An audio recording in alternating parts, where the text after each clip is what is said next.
warahmatullahi wabarakatuh. Hello everyone, my name is Rashida Mukrima. I am a student at ICP of Science Education at Makassar State University.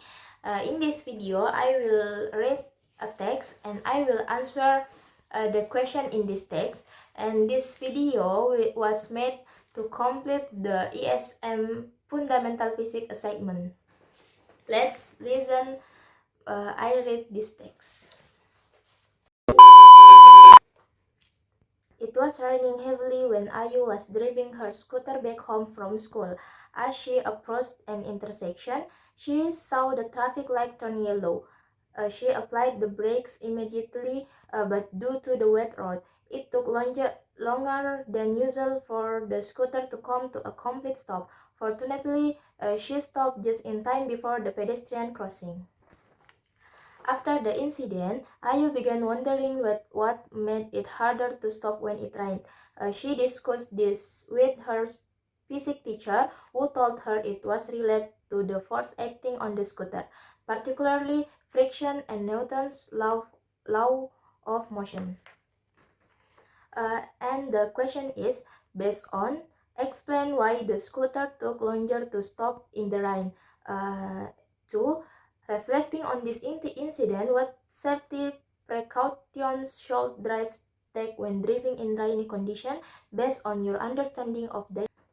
My answer, the scooter took longer to stop in the rain primarily due to reduced friction between the tires and the wet road surface. According to Newton's first law of motion, an object in motion will remain in motion unless acted upon by an external force. In this case, the external force that stops the scooters in friction between the tires and the road.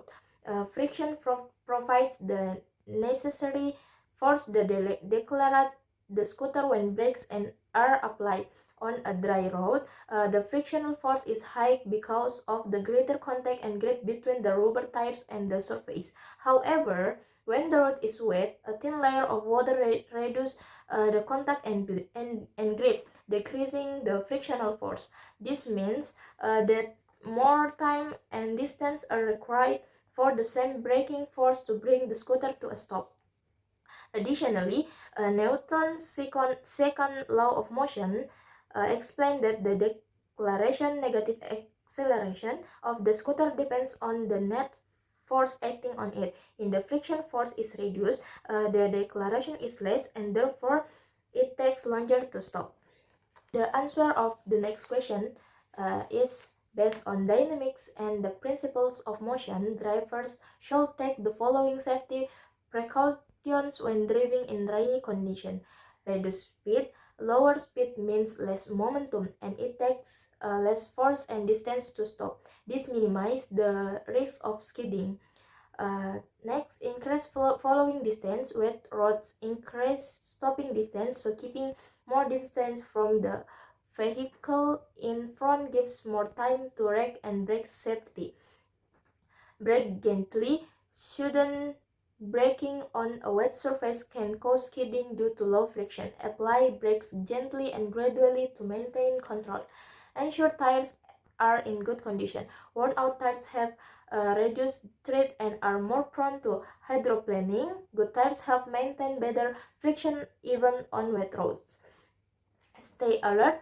Extra caution is needed as visibility might be reduced and road condition can change suddenly. By understanding how force like friction and momentum interact in different weather conditions, drivers can adapt their behavior to ensure safety during rainy weather. Okay, thank you for your opportunity. So, wassalamualaikum warahmatullahi wabarakatuh. Goodbye.